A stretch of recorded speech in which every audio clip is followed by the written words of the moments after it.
fait des prodiges. Jésus, la gloire de Dieu. Jésus, Jésus, il fait des prodiges. Jésus, la gloire de Dieu. Jésus, Jésus, il fait des prodiges. Jésus, la gloire de Dieu. Prions. Éternel de bonté, merci pour cette séance de prédication de ta parole.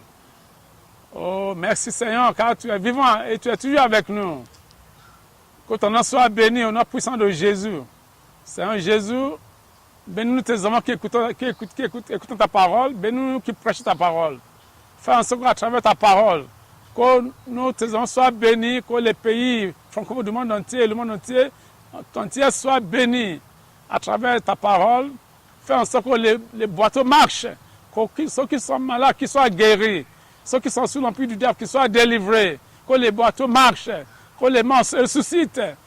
Seigneur Jésus, fais ta gloire dans la vie de tes enfants. Au nom puissant de Jésus, j'ai prié. Amen. Bien-aimés dans le Seigneur, notre texte est tiré du livre de Matthieu, évangile selon Matthieu, chapitre 11, verset 28 au 30e. Matthieu 11, verset 28 au 30e.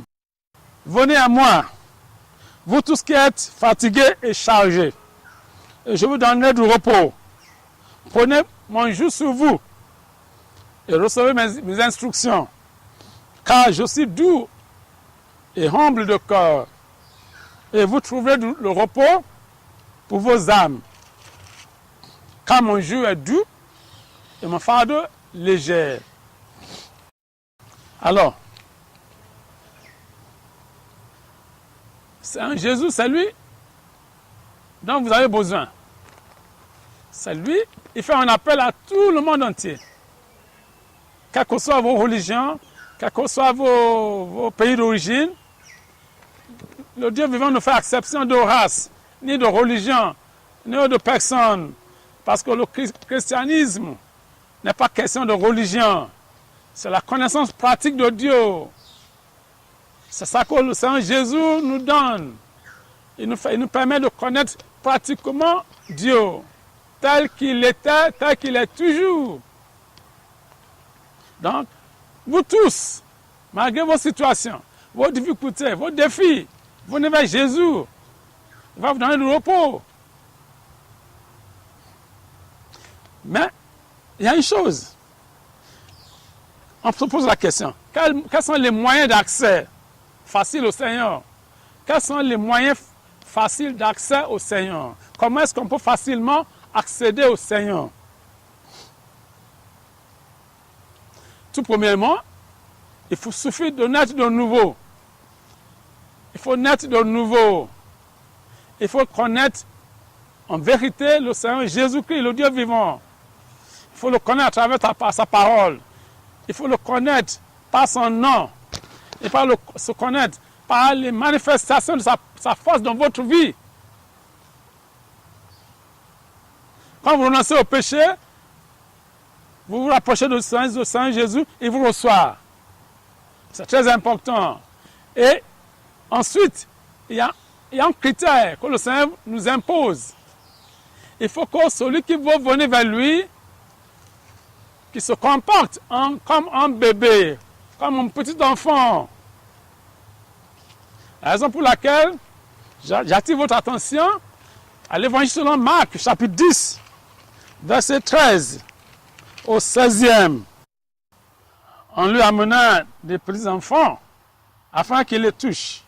Mais les disciples reprirent ceux qui les amenaient. Jésus, voyant cela, fut indigné et leur dit: laissez venir à moi les petits enfants et ne les empêchez pas, car le royaume de Dieu est pour ceux qui leur ressemblent. Je vous le dis en vérité, quiconque ne recevra pas le royaume de Dieu comme un petit enfant n'y entrera point.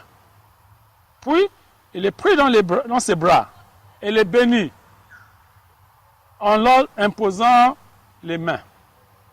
Alors, donc, pour venez vers le Seigneur Jésus, il faut que vous et moi, qu'on se transforme en bébé, en petit enfant. Parce que les petits enfants sont ignorants, sont innocents. Ils ne commettent pas de péché. Malgré vos âges, il faut vous comporter en tant qu'enfant. Il faut être humble aussi. Ensuite, il faut craindre Dieu. Craignez Dieu et soyez humble. Cela est établi en Pierre, chapitre 5, verset 6 au 6e. Ensuite, il faut apprendre au pied du Seigneur. Apprenez la parole de Dieu, la parole d'évangile. C'est là qui nous permet de connaître la parole, qui connaît Dieu, sa vérité. Et cela nous permet de connaître ce commandement, de pouvoir suivre ce commandement. Donc Josée 1, verset 8. Il y a cette vérité établie dedans. Il y a aussi 2 Timothée, chapitre 2, verset 15. Ensuite, remerciez le Seigneur, louez-le et adorez-le au quotidien. Plus vous l'adorez, vous le remerciez, plus il s'approche de vous. La Bible dit, Dieu, il demande dans les louanges de son peuple. Dieu demande dans les louanges de son peuple. Rappelez-vous, dans les Actes des Apôtres, chapitre 16, lorsque Paul et Silas se sont mis à adorer Dieu en pleine nuit, en pleine minuit. Ils se mettaient à adorer Dieu, à le louer, à le remercier. Le Seigneur, le Dieu Tout-Puissant, il est rentré dedans. Il est rentré dedans. Donc, partout. Donc, c'est important. Il y a aussi le fait qu'il faut avoir la foi en Dieu. Et la foi en Dieu. Jude, verset 20. Pour conclure, j'aimerais vous supplier, vous qui écoutez ma parole, la parole de Dieu. Dieu est vrai, il est véritable, il est véridique. C'est le Dieu vivant, c'est Jésus, c'est Jésus-Christ, le Dieu vivant. Il n'y a pas d'autre Dieu en dehors de lui. C'est lui qui incarne le Père, qui incarne le Saint-Esprit. Tout enseignement biblique, tout enseignement de la part de chrétienne qui ne reconnaît pas la Sainte Trinité, n'est pas un vrai enseignement. Dieu, il est là, il y a un seul Dieu en lui, il y a 3 personnes. Jésus, la seconde personne, c'est lui qui incarne le Père et c'est lui qui incarne le Saint-Esprit.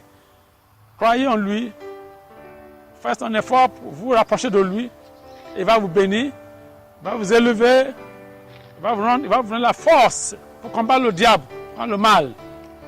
Et j'en profite pour faire appel à vous qui écoutez la parole de Dieu, qui n'êtes pas encore en Christ, vous qui n'avez pas encore rencontré le Seigneur Jésus. C'est un moment important pour vous de venir vers lui, de le connaître aujourd'hui. Voyez bien, récitez ces mots après moi. Seigneur Jésus, je te reconnais comme mon sauveur et mon Seigneur. Aie pitié de moi, pardonne-moi mes péchés. Efface mes péchés par ton sang de l'agneau. Bénis-moi, Seigneur. Et qui mon nom dans le livre de vie. Je suis maintenant enfant de Dieu, au nom de Jésus. Et je prie pour tous les pays du monde entier. Que la paix du Seigneur règne dans tout le monde. Jésus-Christ est lui le prince de la paix. Que sa paix règne dans tous les pays du monde entier, surtout dans les pays francophones. Vous les chrétiens, vous les francophones, approchez-vous du Seigneur Jésus. C'est lui qui peut vous mener vers la vie éternelle. Que sa paix règne dans vos familles, dans vos foyers, dans vos lieux de travail. Qu'il vous bénisse tous en cette année 2015. Qui s'annonce prospère. Au nom puissant de Jésus, j'ai prié. Amen.